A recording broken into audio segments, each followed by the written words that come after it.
Bienvenue dans Actu Territorial, le format où je te résume les dernières news de la fonction publique territoriale en quelques minutes. Tu peux trouver les liens des articles dont je te parle sur ma page Facebook Fonctionnaire Territorial. Alors on commence cette nouvelle vidéo d'Actu Territorial avec une information qui va t'intéresser si tu passes tes concours cette année. C'est l'adaptation des concours qui est prolongée jusqu'au 31 octobre. Donc tu sais, cette adaptation au concours, c'est le fait que les règles du jeu peuvent changer en fonction de la situation sanitaire. Et donc c'est sans surprise que cet état de fait est prolongé du 30 avril au 31 octobre 2021. L'objectif principal, bien sûr, c'est ce qu'on nous dit en début d'article, c'est de limiter vraiment les interactions physiques pour contenir cette crise sanitaire. Donc si les détails t'intéressent, tu peux bien sûr aller voir l'article, mais voilà, en gros, l'information principale, c'est ça, c'est que les règles du jeu des concours peuvent changer un peu du jour au lendemain, encore jusqu'à cette fin d'année, enfin en tout cas jusqu'au 31 octobre, on verra si c'est encore prolongé après, mais en tout cas, il faut s'y préparer psychologiquement. Ensuite, un article sur les Échos à propos des élections régionales et départementales qui ont été repoussées. Initialement, c'était prévu en mars, mais finalement, ça va être en juin,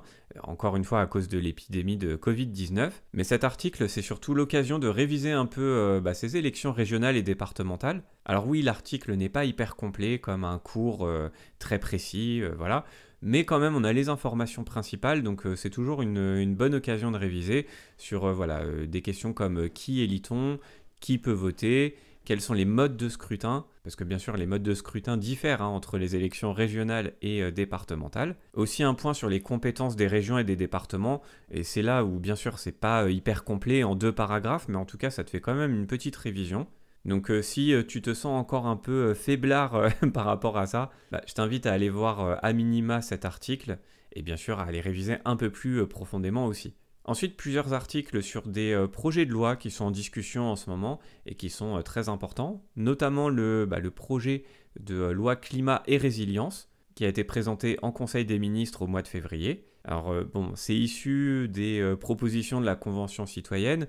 Tu as dû voir dans les informations que les gens qui ont participé à cette Convention citoyenne ne sont pas très contents du texte, puisqu'il y a quand même pas mal de choses qui ont été laissées de côté. En tout cas, il y a pas mal de points qu'il faut connaître et puis qui peuvent concerner en plus les collectivités locales, donc sur l'isolation des bâtiments, sur l'encadrement de la publicité, sur les transports polluants qui doivent être limités, et puis aussi un point qui vraiment nous intéresse, nous, en tant que candidats pour la fonction publique territoriale, c'est la limitation de l'artificialisation des sols, puisque c'est quand même une question assez locale. On voit que certains élus locaux se battent contre cette artificialisation grimpante. Et là, le projet de loi prévoit de diviser par 2 le rythme de l'artificialisation galopante des sols, ce qu'on nous dit.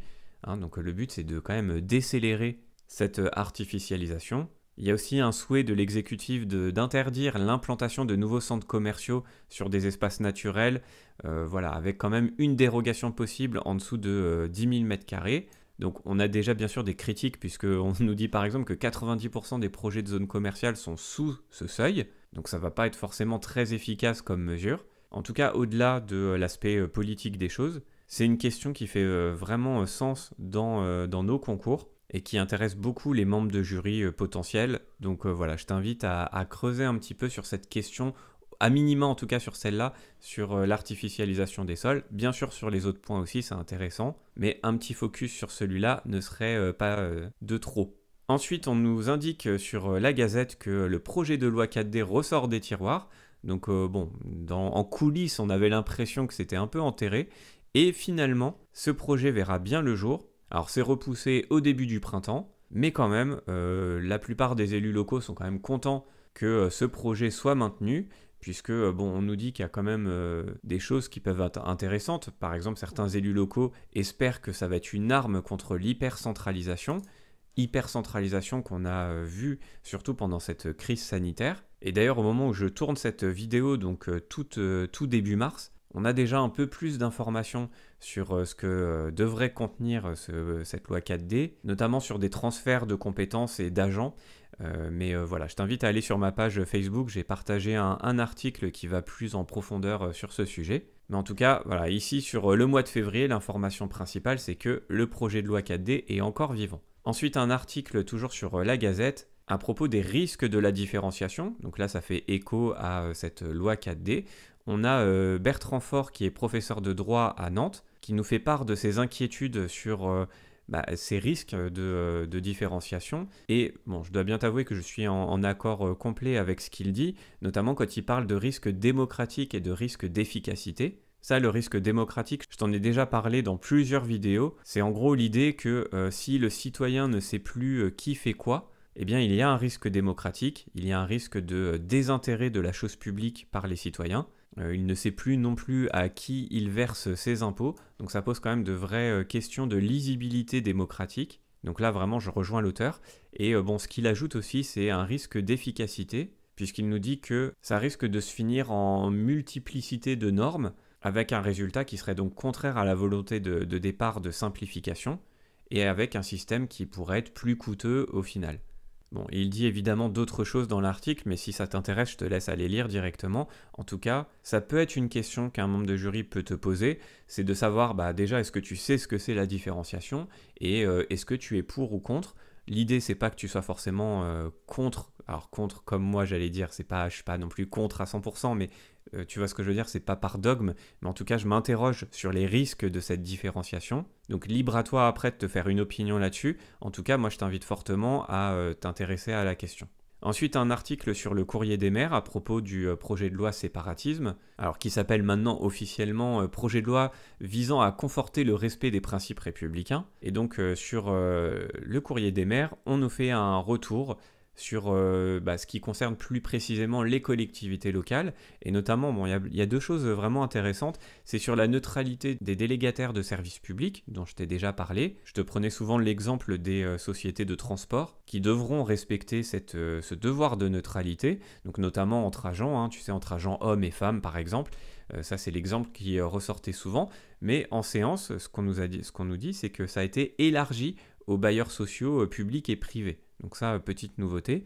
Et puis aussi, un point intéressant sur les élus municipaux qui sont également tenus de respecter la neutralité et la laïcité. C'est un amendement qui a été déposé par la majorité pour répondre, on nous dit, à des difficultés observées sur le terrain, par exemple à l'occasion de célébrations de mariage. Et en fait, c'est juste un point juridique, puisque cet état de fait, il est déjà acquis pour le maire, ainsi que pour les adjoints, puisqu'ils sont spécifiquement désignés déjà comme officiers d'état civil, mais comme les membres du conseil municipal peuvent avoir une délégation par arrêté d'une partie des fonctions du maire ou d'un adjoint, eh bien il faut que ces élus du conseil municipal respectent également ce devoir de neutralité et de laïcité. Bon, on nous parle aussi du délit de séparatisme contre les élus et les agents, qui est important. Donc a priori, il y aurait une peine de 5 ans d'emprisonnement et de 75 000 € d'amende pour une personne qui menacerait ou violenterait un élu ou un agent de service public. Bon, bien sûr, ça fait suite à l'assassinat de Samuel Paty. Donc voilà pour les principaux points qui concernent les collectivités. Et enfin, on finit avec un article sur France Info à propos des départements en surveillance renforcée. Donc là, on revient sur la crise sanitaire. J'ai sélectionné cet article parce qu'il illustre un peu cette idée que finalement, on revient à une territorialisation des mesures sanitaires. Donc tu sais, c'est un peu un tango argentin. Parfois, on recentralise beaucoup et c'est les mêmes règles sur tout le territoire. Parfois, on territorialise en disant, bon, dans telle zone, il y a quand même une réalité sanitaire qui est compliquée par rapport à d'autres territoires, donc on va faire des mesures un peu plus ciblées. Donc là, au moment où je fais cette vidéo, on est à nouveau sur une logique un peu plus territorialisée. Donc d'abord à Nice, puis à Dunkerque. On apprend maintenant qu'il y a 20 départements qui sont un peu ciblés, en tout cas sous surveillance accrue, c'est ce qu'on nous dit. Donc il se peut que dans ces 20 départements, on ait des mesures renforcées pour contenir cette crise sanitaire. Donc ça aussi, c'est une question qu'on peut te poser à un oral, et il faut que tu sois capable de donner des exemples à la fois de moments un peu hyper centralisateurs, et puis d'autres moments comme celui-ci où on fait les choses de façon un peu plus territorialisée, et bien sûr, il faut que tu sois capable aussi de donner un avis. Bon, pour le coup, quand tu as des élus locaux en face de toi, bon, vaut mieux peut-être aller dans le sens de la territorialisation des mesures, encore que, à toi de voir si tu as des bons arguments opposés, pourquoi pas. Et puis de toute façon, même si tu es de cet avis également, il faut que tu arrives à le mesurer un petit peu en donnant des exemples de gens qui vont fuir tel territoire pour aller dans le territoire à côté pour être un peu plus tranquille au niveau des heures de couvre-feu par exemple. Du coup, il y a un risque aussi de propagation du virus dans les territoires voisins. Donc voilà, il faut aussi être capable de sortir un peu de son avis et de contextualiser un peu plus. Voilà ce que je pouvais te dire sur les informations principales du mois de février, en espérant comme d'habitude que ça t'aide à préparer tes concours et notamment tes oraux. En plus de ces vidéos mensuelles, j'ai aussi une newsletter hebdomadaire que j'envoie tous les dimanches pour faire un petit point d'actu de la semaine. Donc si tu veux des informations un petit peu plus souvent que dans le cadre de ces vidéos mensuelles, je t'invite à aller cliquer sur le lien qui se trouve en description, c'est le premier lien, et comme ça tu pourras recevoir ça toutes les semaines. Je te remercie pour ton attention et je te dis à très bientôt pour une nouvelle vidéo. Salut!